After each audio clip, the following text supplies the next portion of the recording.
The next case to come before the court is City of Akron v. Ashley Threadgill. Each party will have 15 minutes to present their arguments. The appellant may reserve up to 5 minutes for rebuttal. If you do plan to reserve time for rebuttal, please let me know, as I'll be keeping track of the time. I'll try to alert you when you are moving into that rebuttal time. You can also see the time over on the clock, presuming that it all goes well. You should be able to keep an eye on it there too. The arguments are being recorded. When you present your argument, please introduce yourself, stay behind the podium, keep your voice up. You should not use the name of children or minors or victims during your argument, should that be relevant to your argument. You can refer to those folks with their initials or generic terms. We have read your briefs and we're ready to proceed when you are, and I would just ask appellant, would you like to reserve time for rebuttal? Yes, Your Honor. Could I please reserve 3 minutes? Yes, you may. And then you may get started when you are ready. Good morning. My name is Kendra Davitt. I represent defendant appellant Ashley Threadgill in this case about overzealous action and whether the arrest and conviction of a pedestrian for the crime of misconduct at an emergency when no ongoing emergency existed comports with our constitutional values. This conviction should not be upheld due to the inappropriate evidence presented at trial. The crime of misconduct at an emergency that was relevant in this case reads, no person shall knowingly do any of the following: fail to obey the lawful order of any law enforcement officer engaged in the law enforcement officer's duties at the scene of or in connection with a fire, accident, disaster, riot, or emergency of any kind. This statute was enacted in order to control crowds at larger crowds for emergency personnel. And they used it in this case to arrest my client, Ms. Threadgill, when she was walking in downtown Akron during the protest over the death of Jayland Walker. And our argument is that the place that she was arrested at was not the scene or the place of an occurrence of an ongoing emergency. There's testimony in the case that there were no fires, accidents, disasters, or riots at the intersection where she was arrested. That was from Sergeant Sterling on page 185, 193, and 194 of the transcript. So that leads us to understand that the jury must have convicted her based on their belief that there was an emergency happening at the time. There's no definition of emergency in the statute specifically for this section. And so we've relied on other definitions of emergency that exist throughout the code. Counsel, does the record reflect the mayor's declaration of a state of emergency at the time and in the location where the charge was made? Yes, Your Honor. It was admitted in a redacted form, and it showed that there was an state of emergency issued that day. There's no end time listed on the emergency declaration, however, so it was not clear what times the emergency went until. And we also would argue that even though there was a state of emergency that existed in the downtown Akron area, even covering this location, that a state of emergency is not the same thing as an emergency in the statute, because it having this general declaration of an emergency is trying to prevent people from coming into the area, but you're still allowed to exist as a person, and you're allowed to assemble.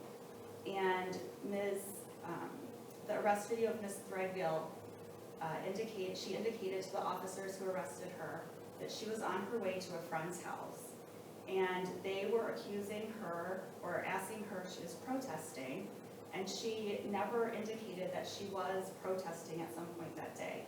I'm sure that it can be inferred from the time and the location of where she was arrested, but even if she were protesting, it's not a lawful arrest or a lawful order that she needs to disperse and cannot walk around just because there was a state of emergency. So is your argument that there's a sufficiency problem with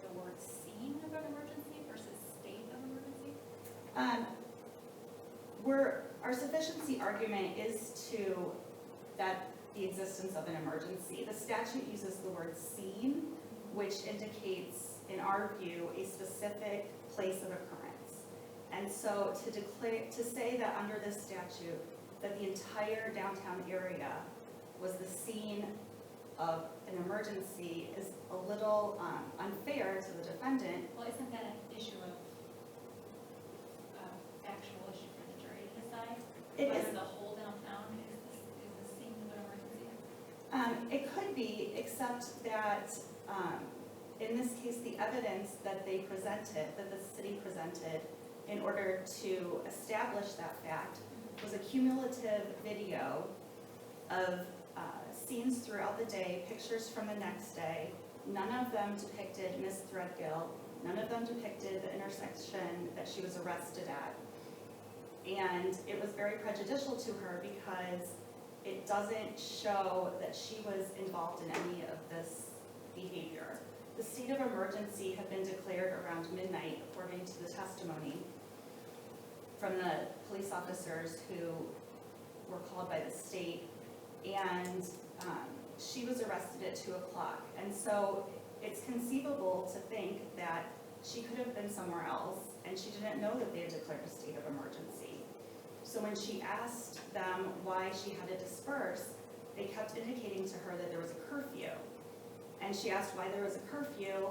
She didn't understand. She's an adult. She's not subject to a curfew. And they never told her that there was a state of emergency. They never used that word.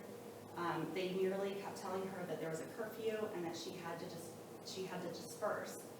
And we would argue also that she was trying to get out of the situation. She told them she was intending to go to her friend's house. There's no proof that she did or she didn't. That's merely what she told the officers when they arrested her.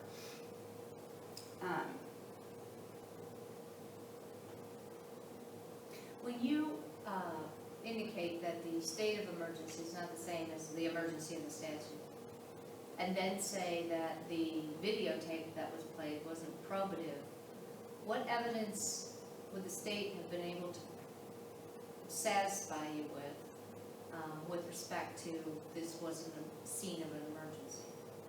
Because Well, it's an issue, right? it is an issue, and I personally would never be satisfied that she was arrested at the scene of an emergency, because the video that shows her arrest shows no flashing lights, there's no protesters, there's no damage. It's 7 police officers standing around, there's no fires.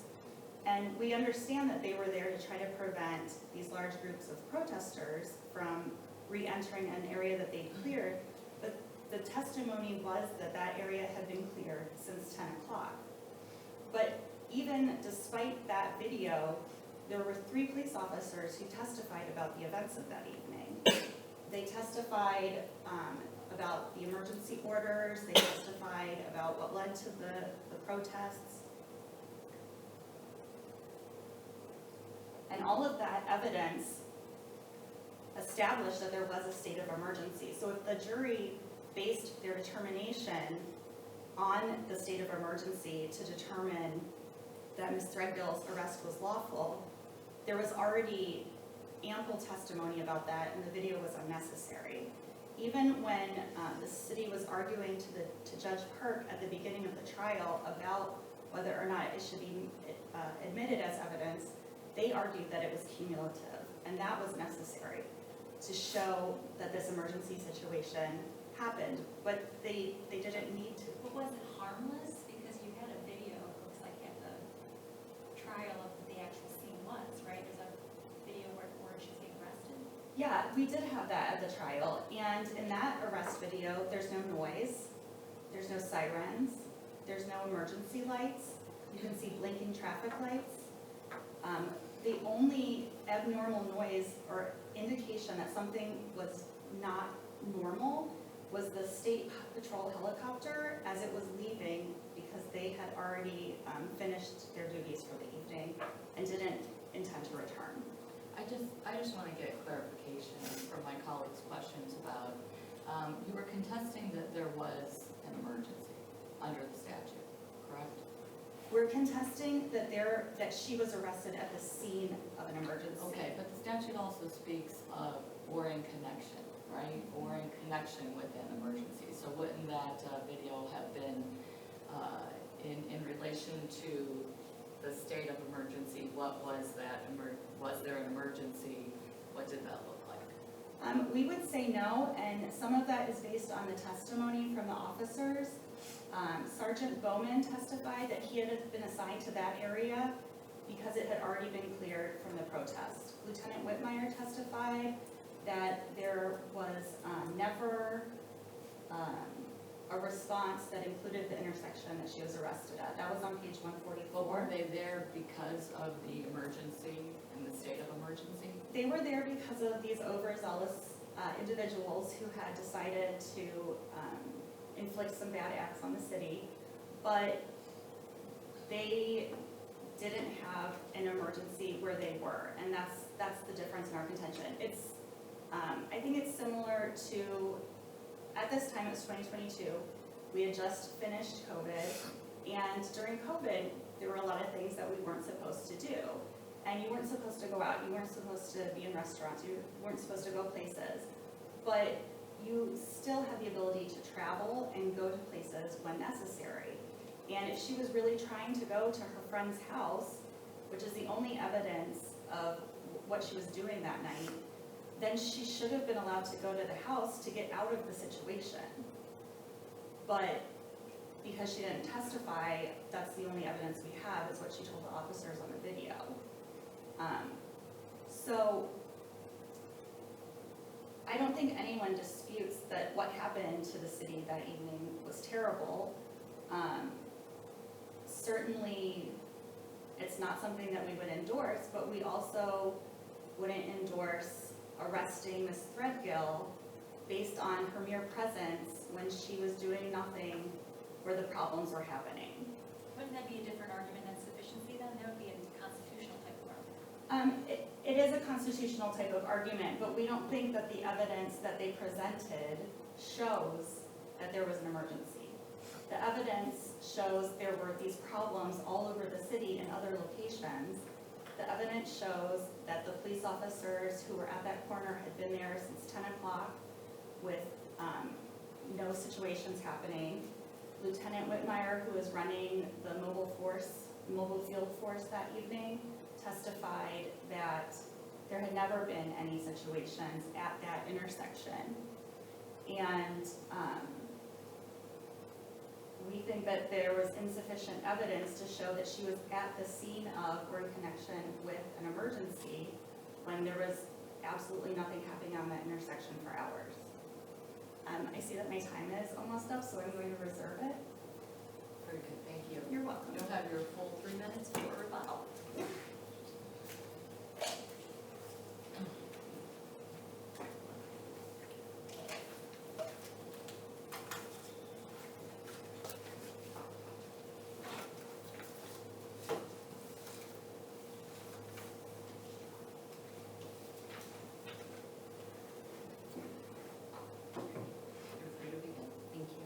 Good morning, Your Honors, and may it please the Court. My name is Vanshay Brown, and I represent the state and the city of Akron. There are two issues before the Court today. Whether there was sufficient evidence to support Ms. Threadgill's conviction under misconduct of an emergency, specifically under Section A3, and whether the trial court abused its discretion admitting a video into evidence of an ongoing emergency. As to the first issue, the trial court did not err in denying Ms. Threadgill's criminal rule 29A motion because the state in fact did present sufficient evidence to show that there was an ongoing emergency when it showed evidence that Ms. Threadgill knowingly failed to follow a sergeant's orders to leave the scene of an ongoing emergency. In regards to the second issue, the trial court did not abuse its discretion when it admitted video evidence of the ongoing emergency because it was relevant and not unfairly prejudicial. Starting with the first assignment of error, the state did present sufficient evidence to establish that Ms. Threadgill violated Revised Code 2917-13A3. It specifically states that no person shall knowingly fail to obey the lawful order of any law enforcement officer engaged in the law enforcement officer's duties at the scene of or in connection with a fire, accident, disaster, riot, emergency of any kind. When reviewing sufficiency of the evidence of a criminal conviction, the relevant inquiry is whether, in viewing the evidence in light most favorable to the prosecution, that a rational trier of fact could have found that the essential elements of the crime were proven beyond a reasonable doubt. In this case, the state did in fact do that, starting with the first element that there was an emergency. The state, I think, she made the point that the state of emergency declaration didn't have an expiration date, so was there still a state of emergency at that time? I mean, with the evidence? yes, Your Honor, I would argue that there was still a state of emergency because there was no time presented that it ended at 2 a.m. or 3 a.m.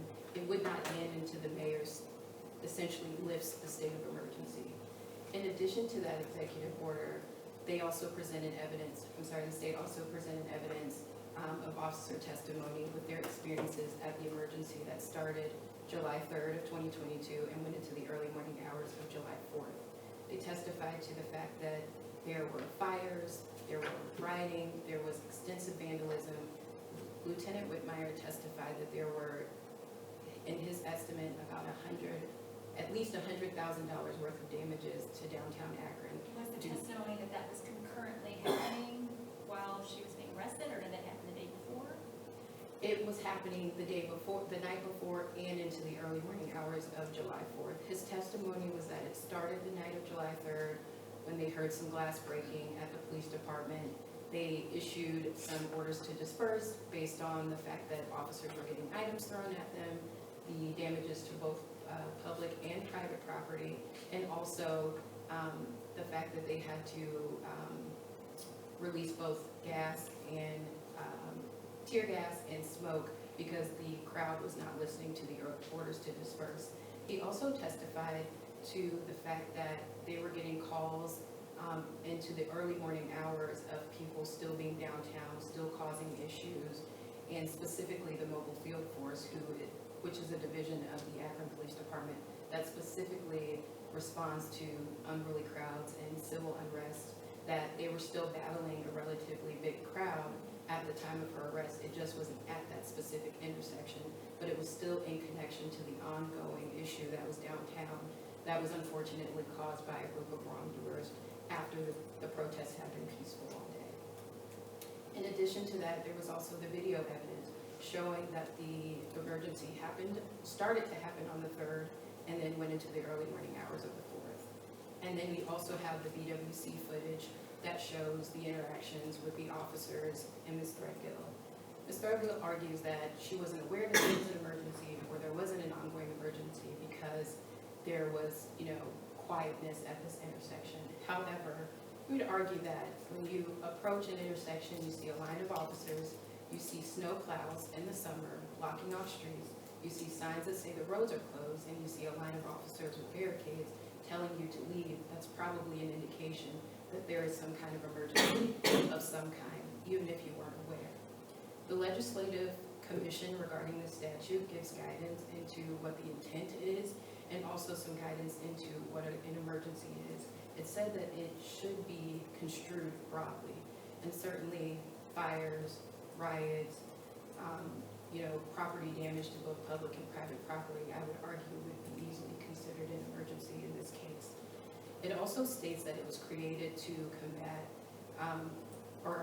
to control bystanders and curiosity seekers. In this case, Ms. Threadgill gave no indication on the BWC or there was any testimony that said she lived in that area.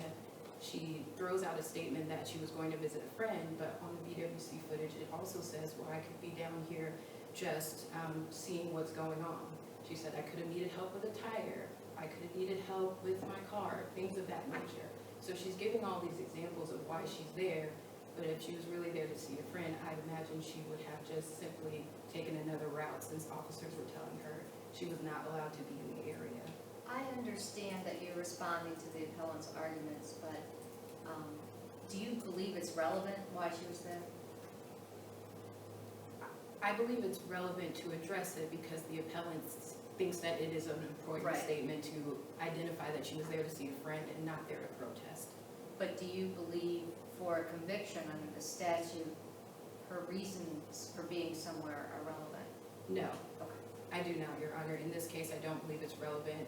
I don't believe the statute is written in a way where it matters why she was there. It simply states that she has to be on the scene of the emergency or in connection with that emergency, and that she fails to follow that lawful order. So her reasoning is, I would agree is, or I'm sorry, I would say is irrelevant, just providing some responses to why she was there. So, again, understanding that it's a whole fluid situation, but the lawfulness of the order, is it relevant why she was there with respect to whether or not the order to leave there was lawful or not, in your argument? I would say it is not relevant because it's just necessary for her to not follow that order. She was given the order to leave. The officer tried to explain that because earlier there were some unruly demonstrators, and unfortunately because of that, that she was not allowed to go beyond that intersection. And no matter what reason she gave, it would not have been sufficient to allow her to disobey that order, other than something along the lines of, I live in this area and I'm just trying to get home. Outside of that, I don't believe it's relevant, and I don't believe it matters while she was there. Once she was given the order, she should have left the scene or that intersection. Is it accurate that the police never told her that there was a state of emergency? Your Honor, from what I can recall from the BWC footage, I'm not sure if he used the exact word state of emergency, but he did describe that because of the damages and because of the actions of the earlier protesters or the earlier unruly demonstrators, that she would not be allowed in. So I'm not sure if he actually used state of an emergency, but he definitely described what would be a state of emergency and an ongoing emergency in that area. And if I recall, use the word curfew. Yes. The second element that the state had to prove was whether the law enforcement officer was engaged in their duties at the scene of an emergency, fire, riot, or disaster accident. The testimony in this case definitely, the testimony presented at trial did in fact show that they were still in their duties as police officers. Sergeant Bowman's testimony is that he was directed to assist the mobile field force in guarding the perimeter of downtown Akron from preventing any further rioters or protesters from coming in and joining the group that the mobile field force was still trying to battle just a few blocks up from that intersection. And so I would argue that the evidence was sufficient to meet that element. It's not a requirement to show proximity. I believe that Ms. Threadgill is trying to read into that element into the statute. It just simply says in connection to. And it's very clear from the record that there was an ongoing emergency, whether it was at the intersection or 2 blocks down. That was the point of the executive order, is that there was lots of things that were happening throughout the entire downtown Akron, from one side all the way to the other end, that would show that there was this ongoing emergency. And in addition, the body-worn camera footage and also the testimony from Sergeant Sterling and Bowman show that she knowingly failed to follow the orders of the officer to leave. He stated that she approached the intersection at about 2 or 2:30 a.m. and they were trying to tell her to leave. They said it numerous times. You can see for almost 5 minutes they were trying to get her to leave to avoid arresting her, and she refused. You can see her going back and forth with the officers until unfortunately she had to be arrested because she failed to obey his orders to leave that intersection.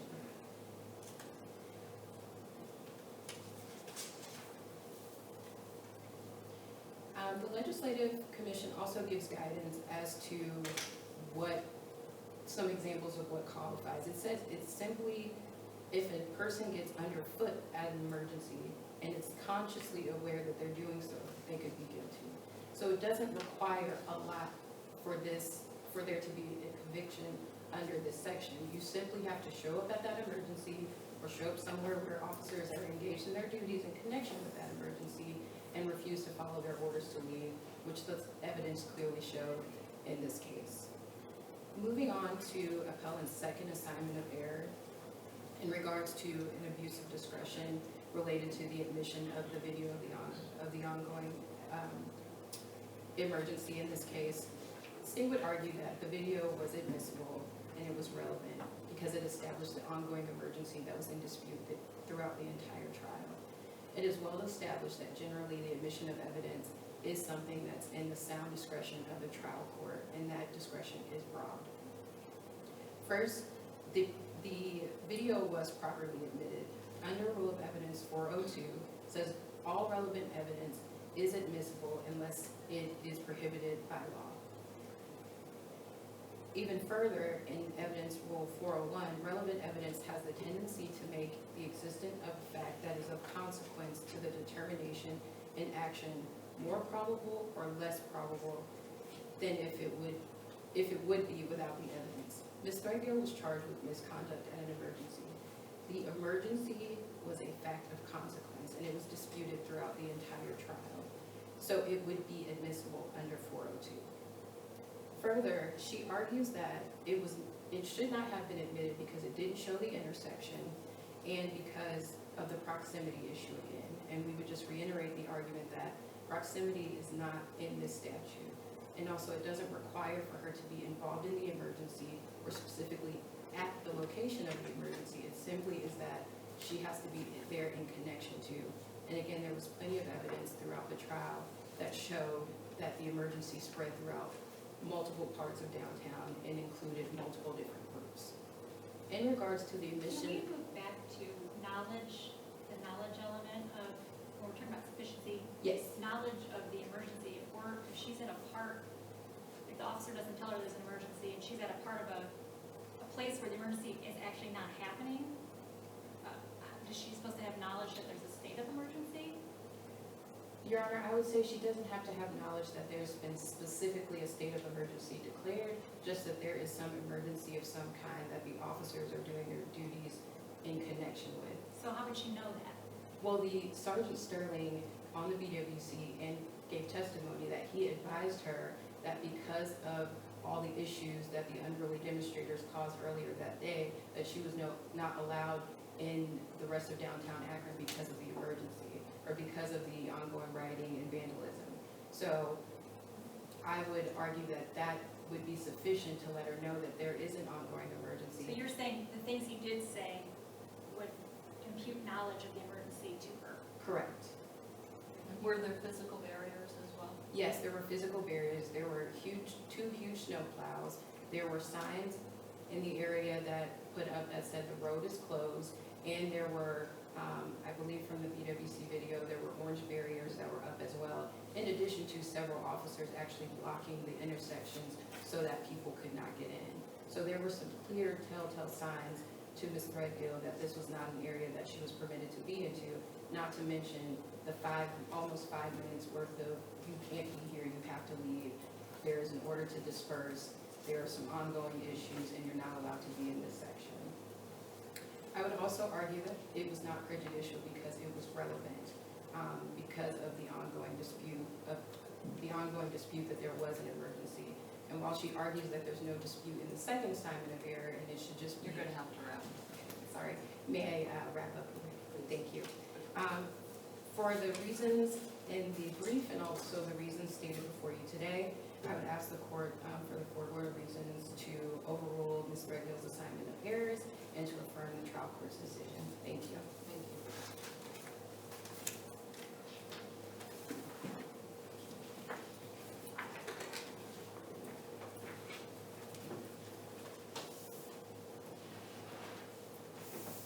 And you'll have your full time for rebuttal. Thank you. So to reiterate, the statute does require this knowingly element that we've been discussing. And the city's asking you to use a common sense standard to impute knowledge to Ms. Threadgill where none exists. She testified about the barrier, or she spoke about the barriers and the trucks that had been out there that night. They had been there all day. Lieutenant Whitmire testified that they had put them up originally to help control the protests, and they were in place prior to any declaration of emergency. They were there during the protests when they were completely peaceful. And Sergeant Sterling never used the word emergency. He said, because of these events, there's a curfew. But adults don't usually have lawful curfews. So the city wants you to use all of these little bits and pieces to establish that she knew about, that there was an order that declared a state of emergency where she wasn't allowed to be there. But that's not what the record reflects. Well, counsel, that sounds to me like a manifest weight argument instead of a sufficiency argument.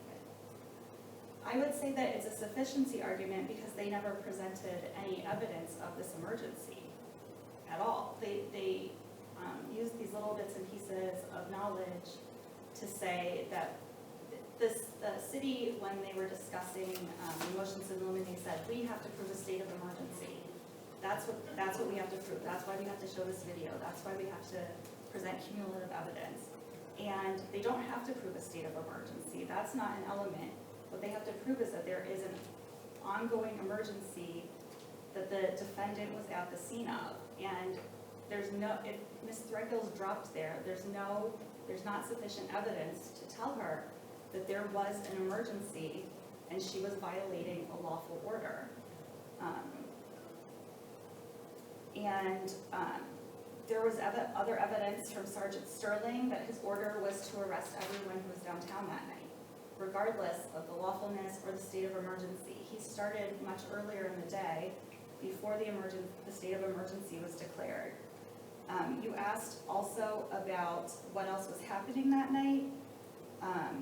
There was an activity log that Lieutenant Whitmire discussed in his testimony, and I apologize, I don't recall if it was admitted as an exhibit, but he discussed it on page 141 of the transcript, and it shows that there were very few instances of any kind of activity that were happening at the time that Ms. Threadgill was arrested.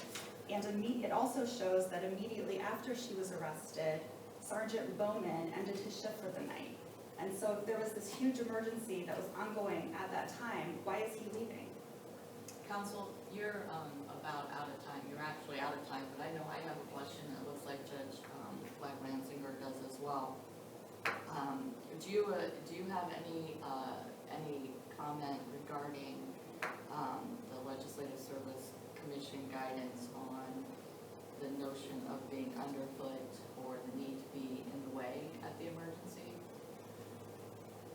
I think that all of the case law that has interpreted that note were involved when defendants were found guilty. It was because they were making an affirmative action that was preventing the law enforcement officer from tending to something that was going to cause harm at that moment.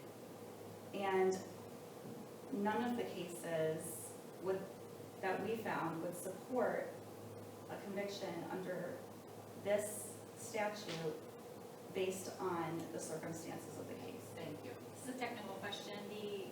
You're saying there was a declaration of emergency that was presented at trial. Did that also have the curfew part of that in there? It did not. Because we're talking about lawful order as part of the statute as well. There was nothing about the curfew. It had been redacted from the order.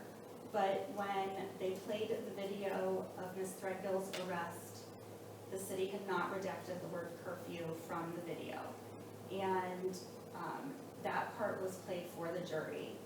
And her trial counsel attempted to ask about the curfew after it had been made aware to the jury, and the judge wouldn't let him continue that line of questioning, and he gave a curative instruction to the jury that they weren't not to consider any curfew violations. Okay, thank you. You're welcome. Thank you so much. Thank you both for your presentations. The court will take the matter under advisement and issue a decision in due course. The clerk of courts will mail a copy of that decision to you on the day that it is released, and it will also be posted on the Ohio Supreme Court website. Thank you both again for your Thank you.